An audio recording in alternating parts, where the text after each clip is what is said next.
చూడ్డానికి ఆ ప్రాంతం చాలా అందంగా ఉంటుంది. చుట్టూ పచ్చని తివాచీ పరిచినట్లు ఎక్కడ చూసినా పంట పొలాలు, గట్లపై ఉన్న కొబ్బరి చెట్లు అందమైన క్యాన్వాస్ లా కనిపిస్తాయి. కానీ అది నాణానికి ఒకవైపు మాత్రమే.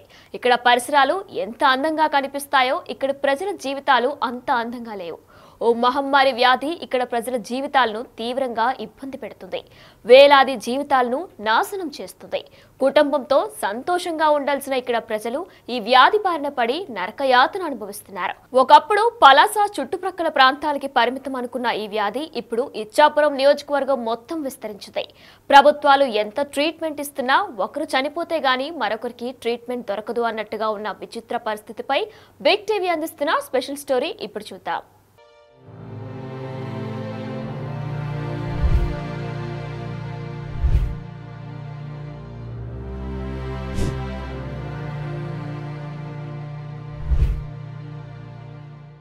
ఉద్దానమంటే తెలియని వారుండరు. ఉద్దానమంటే ముందుగా గుర్తొచ్చేది కిడ్నీ వ్యాధి. ప్రతి ఏడాది ఈ వ్యాధితో వందల మంది చనిపోతున్నారు. అలా అని ఆ ప్రాంతాన్ని ఎవరూ వదిలి వెళ్లలేరు. తరతరాలుగా ఇక్కడే పుట్టి ఇక్కడే జీవనం సాగిస్తున్నారు. ఒకప్పుడు కిడ్నీ వ్యాధి పలాస చుట్టుపక్కల ప్రాంతాలకే పరిమితం. కానీ ఇప్పుడు అది ఇచ్చాపురంలోని 4 మండలాలకు వ్యాపించింది. ఈ ప్రాంతంలో కూడా నిత్యం కిడ్నీ వ్యాధితో మరణాలు సంభవిస్తున్నాయి. ఇచ్చాపురం నియోజకవర్గంలో ఎక్కువ శాతం మంది వ్యవసాయం మీద ఆధారపడి జీవిస్తున్నారు. ఇంచుమించుగా ప్రతి ఇంట్లో ఓ కిడ్నీ వ్యాధి బాధితులు ఉన్నారు. ఒక్కసారి కిడ్నీ వ్యాధి వచ్చిందంటే ఆ వ్యక్తితో పాటు ఆ కుటుంబమంతా రోడ్డున పడ్డట్లే. నిత్యం మందులు వాడాల్సి ఉంటుంది. ప్రతి వారం డయాలసిస్ చేయించుకోవాల్సి ఉంటుంది. పేషెంట్తో పాటు ఆ కుటుంబమంతా మానసికంగా, ఆర్థికంగా నిత్యం నరకయాతన అనుభవించాల్సి ఉంటుంది. ఉద్దానం వరకే పరిమితమనుకున్న కిడ్నీ మహమ్మారి ఇప్పుడు చాప కింద నీరులా ఇచ్చాపురం మొత్తం విస్తరించింది.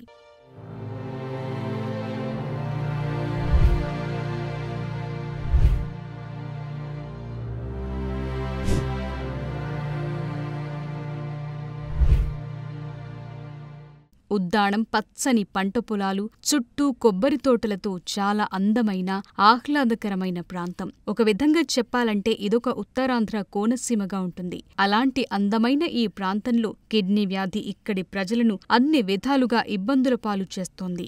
ఆర్థికంగా కోలుకోలేని విధంగా దెబ్బతీస్తోంది. చిన్న పెద్ద అన్న తేడా లేకుండా అన్ని వయసుల వారిని కుంగదీస్తోంది. భూగర్భ జలాలు భారలోహాలతో కలుషితం కావటం వల్ల ఇక్కడి ప్రజలు కిడ్నీ వ్యాధి బారిన పడటానికి ప్రధాన కారణమని శాస్త్రవేత్తలు స్పష్టం చేస్తున్నారు. కిడ్నీ వ్యాధి శ్రీకాకుళం జిల్లా ఇచ్చాపురం నియోజకవర్గంలో, కొంతవరకు పలాస నియోజకవర్గంలో వ్యాపించి ఉంది.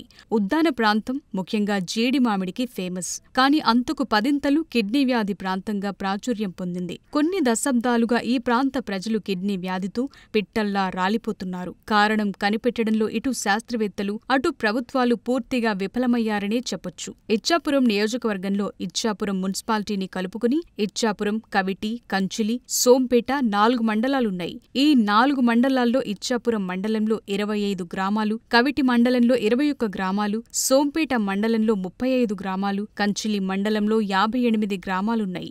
ఈ గ్రామాల్లో గడిచిన 15 సంవత్సరాల్లో ప్రతి గ్రామంలో సుమారుగా 20 నుండి 100 మంది కిడ్నీ వ్యాధితో చనిపోతున్నారు. ఇక్కడ కిడ్నీ జబ్బులకు కారణమైన నీటిపై శాస్త్రవేత్తలు చాలా పరిశోధనలు జరిపి ఓ నిప్పులాంటి నిజాన్ని కనుగొన్నారు. ఆంధ్ర, ఒడిశా సరిహద్దు ప్రాంతం గుండా ఉన్న సముద్ర ప్రాంతాన్ని ఆనుకుని ఉన్న 180 కిలోమీటర్ల వరకు ఇక్కడ భూగర్భ జలాలు పూర్తిగా కలుషితమయ్యాయని, త్రాగునీటిగా ఏమాత్రం పనికిరావని శాస్త్రవేత్తలు తేల్చి చెప్పారు. కానీ ఉద్దానం ప్రాంతంలో ఉండే ప్రజలకు ఈ విషయాలేవీ తెలియక బోర్లు, నూతుల ద్వారా ఆ నీటిని త్రాగునీటిగా ఉపయోగించడం వల్ల వారు కిడ్నీ వ్యాధి బారిన పడుతున్నారు. దాదాపు 15 ఏళ్ల క్రితం వెలుగులోకొచ్చిన ఈ కిడ్నీ సమస్య అంతకు ముందు నుంచే ఉండేదని శాస్త్రవేత్తలు తేల్చి చెప్పారు. తాగడానికి నీరు లేక, అవగాహన లేక, వేరే గత్యంతరం లేక ఆ భూగర్భ జలాల్ని తాగునీటిగా వాడటం వల్ల కిడ్నీ వ్యాధిగ్రస్తులు రోజురోజుకు పెరుగుతున్నారు. ఫలితంగా సంపాదించింది, వారసత్వపు ఆస్తులను కూడా కోల్పోతూ చివరికి ప్రాణాలను కోల్పోతున్నారు. 2014లో వ్యాధి మూలాలను గుర్తించిన అప్పటి టీడీపీ ప్రభుత్వం ఎన్టీఆర్ సుజలధార పథకం కింద ఊరూరా మినరల్ వాటర్ ట్యాంకులను ఏర్పాటు చేసి ప్రజలకు సరఫరా చేసేవారు.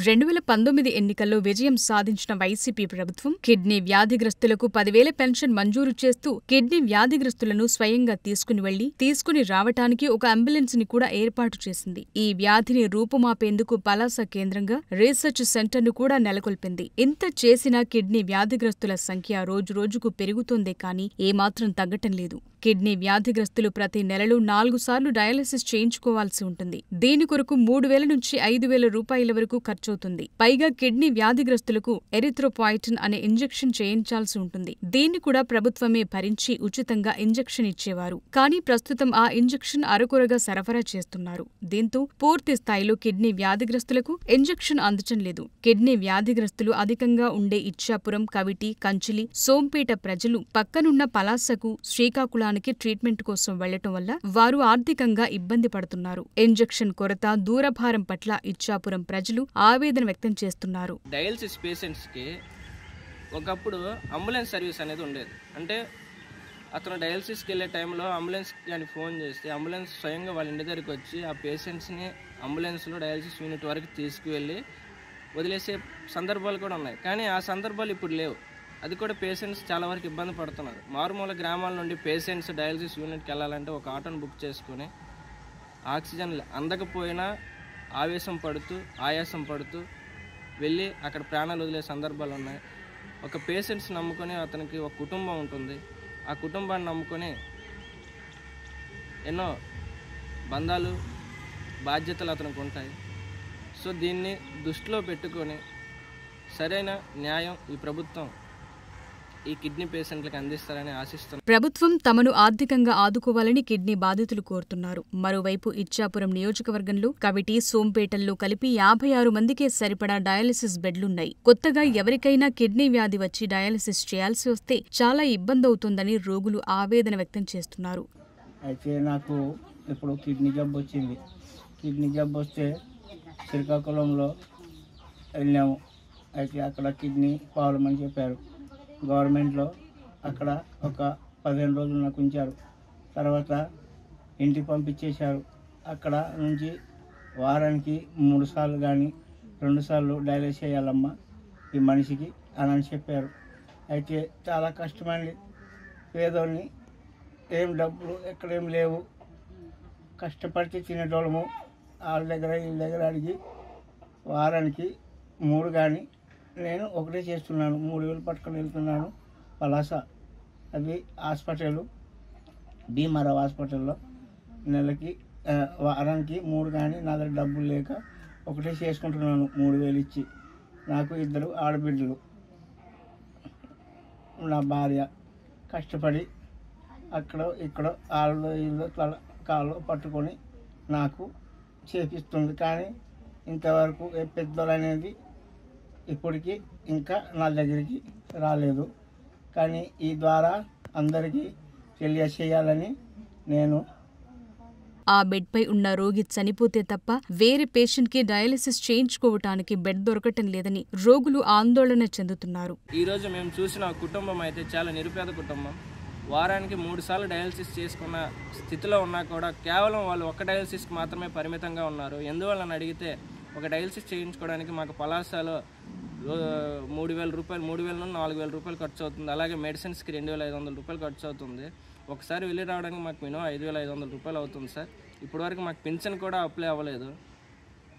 ఎందువల్ల మీరు పింఛన్ అప్లై అవ్వలేదంటే కవిట్లో కానీ సోంపేటలో కానీ మాకు ప్లేస్మెంట్ దొరకలేదు. ఎందువల్ల ప్లేస్మెంట్ దొరకలేదంటే ఇప్పటివరకు వేకెన్సీ ఉంది అని చెప్తున్నారు. కవిట్లో అయితే 18 వరకు, సోంపేటలో అయితే 10 నుండి 15 వరకు ఇంతమంది పేషెంట్లు వెయిటింగ్ లిస్ట్లో ఉన్నారు సార్. మా లిస్ట్ కూడా ఉంది. దాంట్లో ఎప్పుడుకో ఎవరో కానీ పోతే తప్ప మాకు ప్లేస్మెంట్ దొరికే పరిస్థితుల్లో కూడా లేవు అని చెప్పే సందర్భాలు కూడా వాళ్ళు ఉన్నాయి. అలాంటి మాటలు వింటున్న మాకు చాలా బాధాకరంగా ఉంది. అంటే డయాలసిస్ యూనిట్లో ఒక పేషెంట్ పోతే తప్ప ఇంకో పేషెంట్కి డయాలసిస్ చేయడానికి ప్లేస్ దొరికే పరిస్థితులు లేవంటే మన ప్రభుత్వాలు ఎలా స్పందిస్తున్నాయో దానికి మనం చూడాల్సి వస్తుంది. ఇంకో విషయం ఏంటంటే పేషెంట్స్కి ఇన్నాళ్ళు ఇంజెక్షన్స్ పెట్టేవారు. ఎత్తో పాటు ఎన్నిసార్లు డయాలసిస్ అయితే అన్నిసార్లు డయాలసిస్ పెట్టేవాళ్ళు. ఆ డయాలసిస్ యూనిట్లో ఇప్పుడు ఆ ఇంజెక్షన్స్ కూడా కొంతవరకు ఆపివేశారని చాలా పేషెంట్ ద్వారా నింతే అంటే నేను నా వరకు అయితే ఇన్ఫర్మేషన్ వచ్చింది. కానీ ఎవరిని అడగాలి, ఎవరిని చెప్పాలని కూడా మా బాధ తెలియట్లేదు. కవిటి, సోంపేటల్లో డయాలసిస్ చేసుకోవటానికి అవకాశం లేకపోవటం వల్ల పలాస లేదా శ్రీకాకుళం వెళ్లాల్సి వస్తుంది. దీనివల్ల ఆర్థికంగా, మానసికంగా ఎంతో ఒత్తిడికి గురవుతున్నామని కిడ్నీ వ్యాధి బాధితులు కన్నీరు మున్నీరవుతున్నారు. ఇచ్చాపురం నియోజకవర్గంలోని 4 మండలాల్లో కూడా డయాలసిస్ కేంద్రాలు ఏర్పాటు చేయాలని వారు ప్రభుత్వాన్ని కోరుతున్నారు. ఈ సోంపేట అడిగినాను, అక్కడ సీట్లు ఇప్పుడు ఖాళీ లేవన్నారు. అయితే కవిటి వెళ్ళాము, అక్కడ లేదన్నారు. అయితే ఫోన్ చేసి చెప్తామమ్మా అని అన్నారు. ఫోన్ చేస్తారేమో. మందులకి కొనాలంటే హాస్పిటల్లో వాళ్ళు చీటీ రాసిస్తే బయట కొనాలంటే 2000 దాకా మందులు అవుతున్నాయి. కానీ మందులు కూడా కొనలేకపోతున్నాను. 500లో అలాగా కొంటున్నాను మందులు. మాకు మరి పెద్దోళ్ళు మనసు చేసుకొని కిడ్నీ వ్యాధితో బాధపడుతున్న మాలో చాలా మందికి పెన్షన్ సదుపాయం లేదని ఆవేదన వ్యక్తం చేస్తున్నారు. పెన్షన్ అందించాలని కోరుతున్నారు. వ్యాధితో బాధపడుతున్న తమను ఆర్థికంగా ఆదుకోవాలని, ఆర్థికపరమైన చేయూతను అందించాలని కోరుతున్నారు. ఏ మండలానికి సంబంధించిన వ్యాధిగ్రస్తులు ఆ మండలంలోనే డయాలసిస్ చేయించుకునేలా డయాలసిస్ సెంటర్లు ఏర్పాటు చేయాలని కోరుతున్నారు. ఈ విధంగా ఏర్పాటు చేస్తే కిడ్నీ పేషెంట్లకు కొంతైనా ఊరట లభిస్తుందంటున్నారు. ఇప్పటికైనా ప్రభుత్వం స్పందించి కిడ్నీ వ్యాధిగ్రస్తుల కష్టాలను తొలగించి ఆదుకోవాలని కోరుతున్నారు.